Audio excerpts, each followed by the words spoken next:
जय हिंद दोस्तों तालिबान हमेशा से सरदर्द बना हुआ है।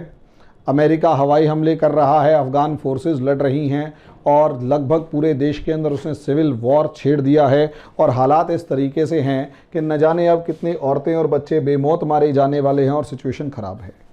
ऐसी सिचुएशन में तालिबान आज के दिन एक ऐसा फैक्टर बन चुका है कि दुनिया के मेजॉरिटी कंट्रीज़ जो हैं, दुनिया के जो मेन देश हैं, वो अपने आप को तालिबान से अलग हटकर नहीं दिखा पा रहे, या वो ये नहीं कह पा रहे कि हमें तालिबान से कोई मतलब नहीं है। वो अभी भी यही कह रहे हैं, मतलब उन्हें तालिबान के साथ या तालिबान के विरोध में खड़े होने की ज़रूरत पड़ रही है। अब ऐसे में एक इम्पॉर्टेंट कंट्री यहाँ पर आ जाता है, टर्की।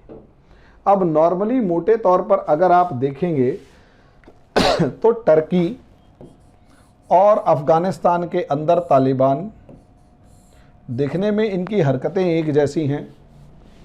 टर्की के रजब तैयब अर्दोगान या रजब तैयब अर्दोगान, जो इस तरीके से कुछ शब्द होता है इनका, वो बोलते हैं, या उनका माहौल देखा जाए, उनका तरीका देखा जाए सिस्टम को आगे बढ़ाने का, तो वो इस टाइम पर खुले तौर पर एक तरीके से री एस्टैब्लिशमेंट ऑफ ऑटोमन एम्पायर देखना चाहते हैं।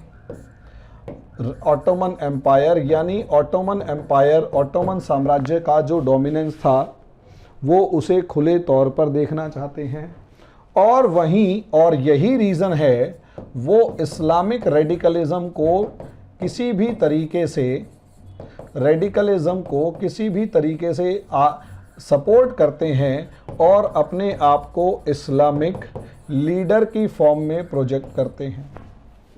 और यही रीज़न है कि आज के दिन टर्की अपने लगभग जितने भी पुराने देश हैं, दोस्त हैं, उन सब से भिड़ा हुआ है या उनको नाराज़ कर चुका है। अब अगर टर्की को अपना इस दुनिया में कहीं पर डोमिनेंस ऑटोमन वाला इस्टेब्लिश करना है तो वो हर जगह पर पंगे लेता फिर रहा है। अगर आप टर्की को देखोगे तो साइप्रस मामले में टर्की पंगे ले चुका है, ग्रीस मामले में टर्की पंगे ले चुका है, फ्रांस और टर्की का 36 का आंकड़ा चल रहा है, ब्लैक सी के अंदर रशिया से टर्की के 36 का आंकड़ा चल रहा है, इजराइल से टर्की का 36 का आंकड़ा है, लीबिया के मामले में तो पूरा यूरोप नाराज है। इजिप्ट और टर्की ईस्ट मेडिटेरेनियन सी यानी पूर्वी मध्य सागर के भूमध्य सागर के ऊपर लड़ रहे हैं। टर्की ने जिस तरीके से अज़रबैजान को सपोर्ट किया और अज़रबैजान और ईरान के बीच में जिस तरीके से रीजन्स को लेके या टेरिटरीज को लेके डिस्प्यूट्स हैं, तो टर्की खुलकर ईरान को भी नेगेटिव कर चुका है।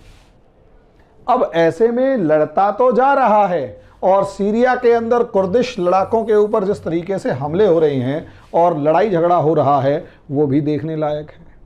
वो एर्दोगान इसको सबको इसलिए कर रहे हैं क्योंकि उन्हें किसी भी तरीके से दुनिया में अपने आप को एक डोमिनेंट लीडर की फॉर्म में प्रोजेक्ट करना है कि मैं जो हूं ये इस दुनिया का, इस्लाम का सबसे बड़ा डोमिनेंट लीडर हूं। और जिस तरीके से वो खुले तौर पर सऊदी अरेबिया को क्रिटिसाइज करते हैं, यकीन मानो ऐसा लगता है कि पूरी दुनिया के अंदर इस्लाम के ठेकेदार बनने की तरफ टर्की लगातार बढ़ रही है।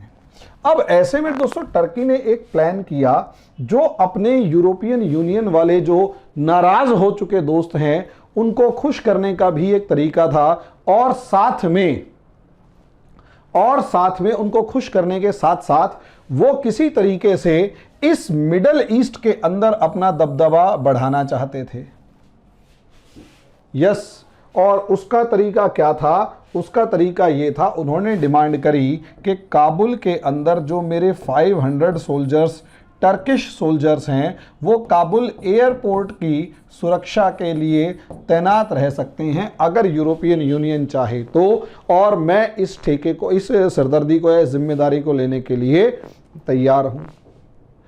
इसका एक ऑब्जेक्टिव तो ये था कि यहां इन 500 सोल्जर्स के साथ जो भी एस्टेब्लिशमेंट होगा उससे सेंट्रल एशिया पर दबदबा बनेगा या पहुंच बनेगी, ईरान के ऊपर दबाव बनेगा, पाकिस्तान से दोस्ती बढ़ेगी और चाइना से भी दोस्ती और ज़्यादा बढ़ सकती है। और सबसे ज़्यादा मेन बात ये कि इस पूरे रीजन से यूरोप जाने वाली जो फ्लाइट्स हैं वो उस ट्रेड रूट से इस रीजन के ऊपर, और चाइना से मिडल ईस्ट जाने वाली जितनी भी फ्लाइट्स हैं वो सारी अफगानिस्तान के ऊपर से होकर निकलती हैं। तो एक इंपॉर्टेंट स्ट्रेटेजिक लोकेशन या फिर यूं कहें एयर रूट के ऊपर अमेरिका टर्की अपना एस्टेब्लिशमेंट रख लेता, जिससे काफी ज्यादा फायदा इसको इंफॉर्मेशन और दूसरी चीजों में मिलता, डिप्लोमेटिक रिलेशंस भी होते और सब चीजें होती। लेकिन आप ये देखिए यहां क्या टर्की को इतना इजी वॉक ओवर मिलने वाला था? तो आंसर है कि यहां असलियत में अफगानिस्तान में तालिबान मौजूद है, और टर्की के रेसेप तैयब अर्दोगान और तालिबान के बीच में सबसे बड़ा डिफरेंस ये है कि ये असलियत में इंटरनेशनल लीडर का एक तमगा पहनना चाहते हैं। इसके अलावा इन्हें उस चीज से कोई मतलब नहीं है कि ग्राउंड लेवल पर क्या हो रहा है। वहीं दूसरी तरफ तालिबान है, जो तालिबान उससे उन्हें लीडरशिप यानी नेतागिरी से कोई मतलब या लेना देना नहीं है, उसे खुले तौर पर एक इस्लामिक रूल एस्टेब्लिश करना है अफगानिस्तान में। और ये जिसे कहते हैं हार्डकोर नेशनलिस्ट्स हैं, कट्टर नेशनलिस्ट्स हैं जिसे कहा जाए। अब ऐसे में ये पूरे तरीके से हर हालत में इस पूरे अफगानिस्तान के ऊपर कब्जा करना चाहते हैं। ये पूरे अफगानिस्तान के ऊपर कब्जा करना चाहते हैं। अब क्योंकि ये अफगानिस्तान के ऊपर पूरे तरीके से कब्जा करना चाहते हैं, तो ऑब्वियस सी बात है ये ऐसी किसी भी पावर को यहां नहीं चाहते जो किसी भी तरीके से तालिबान की एग्जिस्टेंस को चैलेंज पोज कर सके। अब अगर ये चाहते हैं कि अफगानिस्तान के अंदर इनके किसी भी पावर को चैलेंज पोज हो, ऐसे में इन्होंने खुले तौर पे धमकी दे दी टर्की को कि फालतू चौधरी बनने की जरूरत नहीं है, हमारे देश से निकल जाओ। जो दोहा एग्रीमेंट हुआ है उसमें स्पष्ट शब्दों में कहा गया है कि यहां पर अमेरिकन या नाटो फोर्सेस नहीं रहेंगी, और टर्की जो था वो नाटो फोर्सेस की वजह से ही यहां पर खड़ा हुआ था। अब ऐसी सिचुएशन में जब टर्की यहां नाटो फोर्सेस की वजह से खड़ा हुआ था, तो टर्की दफा हो जाए। अब लड़ाई किस किस की हो रही है? टर्की की और तालिबान की लड़ाई हो रही है। टर्की और तालिबान की गेहूं के साथ घुन पिसता है, और दो बड़ी पावर्स के बीच में छोटे मोटे बंदे पिटना शुरू कर देते हैं। बीच बचाव करने वाला सबसे ज्यादा पिटता है, और उसका नाम है पाकिस्तान। अब दोस्तों यहां पर दुनिया का सबसे वाहियात मुल्क यानी पाकिस्तान फंस गया, और पाकिस्तान इतना बुरी तरीके से फंसा है कि अब उसे रास्ता नहीं दिखाई दे रहा कि कहां जाए। कारण समझिए, एक तरफ पाकिस्तान ने सऊदी अरेबिया से बिगाड़कर, क्योंकि पाकिस्तान के साथ सबसे बड़ी प्रॉब्लम यह है कि ये अपने आइडेंटिटी क्राइसिस से गुजर रहा है। यानी भाई टर्किश की आइडेंटिटी क्या है? तो टर्की की आइडेंटिटी क्या है कि वो टर्क है। अरबों की आइडेंटिटी क्या है कि वो अरब हैं। ईरान की आइडेंटिटी क्या है? वो पर्शियन हैं। समझ रहे हैं? अफगानों की आइडेंटिटी क्या है? वो अफगान हैं। कजाक हैं, उज़्बेक हैं, किर्गिज़ हैं, ताजिक हैं, तुर्क हैं, कुछ भी हैं, अज़ेरी हैं, आर्मेनियन हैं, पैलेस्टीनियन हैं, कुछ भी हैं, वो असलियत में इस्लाम के साथ साथ अपने आप को एक कम्युनिटी के रूप में प्रोजेक्ट करते हैं। पाकिस्तान की आइडेंटिटी क्राइसिस ये है कि इसके पास इस्लाम का नाम तो है, लेकिन इस्लाम के साथ साथ जो कल्चर होना चाहिए वो इसके पास नहीं है। कल्चर इसके पास नहीं है जिसको क्लेम करके ये आगे बढ़ सके। अब क्योंकि कल्चर इसके पास नहीं है जिसे वो क्लेम करके आगे बढ़ सके, इसीलिए दोस्तों अगर आप देखो तो उसकी आइडेंटिटी में कल्चर गायब होके इस्लाम बचा, तो ये जोर से बोलता है इस्लाम जिंदाबाद। बॉर्डर मूवी में देखा होगा। और वो इस्लाम जिंदाबाद के साथ इतना जोर से बोलता है और लड़ने पहुंच जाता है दुनिया में जहां पर भी हो। लेकिन इसके साथ मजबूरी ये है कि इसे कुछ भी करके जितना मर्जी ये इस्लाम जिंदाबाद बोल ले, इस्लामिक वर्ल्ड का इसको सपोर्ट तभी मिलता है जब इसे कोई कल्चरल आइडेंटिटी साथ साथ मिल जाए। यानी किसी के साथ इसे बैठना जरूरी है, चाहे वो अरब हो ताकि अरबों की तारीफ करता रहे, चाहे वो टर्क हो चाहे वो टर्क्स की तारीफ करता रहे। पाकिस्तान के पास हिस्टोरिकली कोई अचीवमेंट तो है नहीं। अगर वो अकबर का नाम लेता है तो मकबरा हिंदुस्तान में है, जहांगीर का नाम लेता है तो भले ही लाहौर में है लेकिन नूर जहां से लेकर सब चीज़ें यही मिली। शाहजहां का नाम लेता है, मुगलों का, सल्तनत का, अलाउद्दीन का, किसी का भी नाम लेता है, सबकी जड़ें भारत में है। पाकिस्तान तो एवं ही था। आइडेंटिटी क्राइसिस से गुजर रहा है, और जब ये आइडेंटिटी क्राइसिस से गुजर रहा है तो ऐसे में जब कश्मीर मामले में सऊदी अरेबिया से पाकिस्तान की बिगड़नी शुरू हुई तो असलियत में पाकिस्तान ने टर्की से एर्दुगुल गाजी का आप लोगों ने नाम सुना होगा, उसको हायर करके या यूं कहें उसकी तारीफें करके पाकिस्तान में दिखाना शुरू किया और ये कहा कि देखो हम कितने महान थे। असलियत में एर्दुगुल गाजी और कुछ नहीं, टर्किश डोमिनेंस की कहानी है।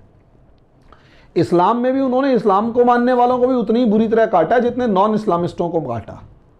ये रियलिटी है। इन्होंने इस्लामिस्टों को यानी अरबों को, पर्शियनों को, अजेरीज को और जो भी इनके आसपास थे उनको उतनी ही बुरी तरह मारा काटा जितनी बुरी तरीके से इन्होंने क्रिश्चियंस को या दूसरे धर्म वालों को काटा। तो असलियत में एर्दुगुल गाजी या टर्किश का राइज जो था वो किसी भी तरीके से इस्लाम के डोमिनेंस के रूप में ना देखकर एक ग्रुप ऑफ पीपल के रूप में देखा जाए तो ज्यादा बेटर रहेगा। अब प्रॉब्लम यहीं से शुरू होती है दोस्तों।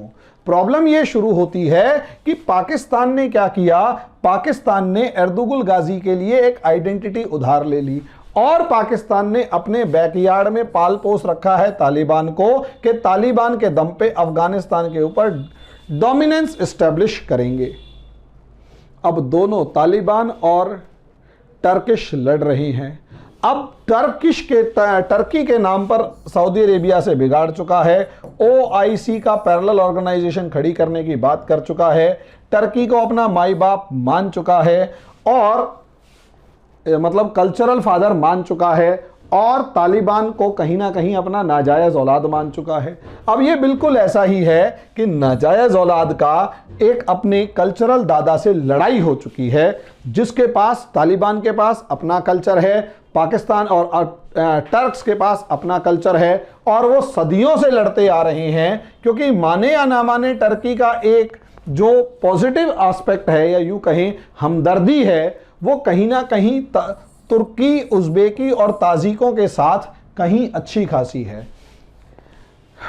रेचप तैयब एर्दोगान से पहले इनके जो राष्ट्रपति हुआ करते थे वो नाटो फोर्सेस के साथ और इंडिया के साथ मिलकर तालिबान के अगेंस्ट लड़ रहे थे। रेचप तैयब एर्दोगान ने अपने आप को दूर रखा, लेकिन जैसे ही इसके डोमिनेंस वाली बात आई तालिबान ने इसको इसकी औकात दिखा दी। नतीजा उसका यह है कि जब तालिबान ने इसको इसकी औकात दिखाई,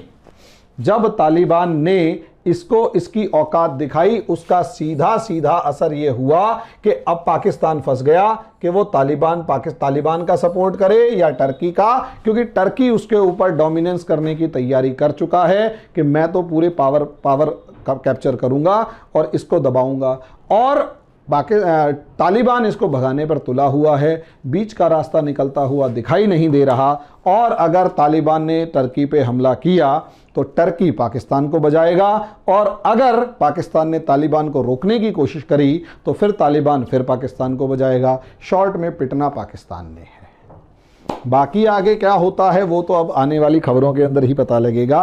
अभी के लिए इतना ही, धन्यवाद।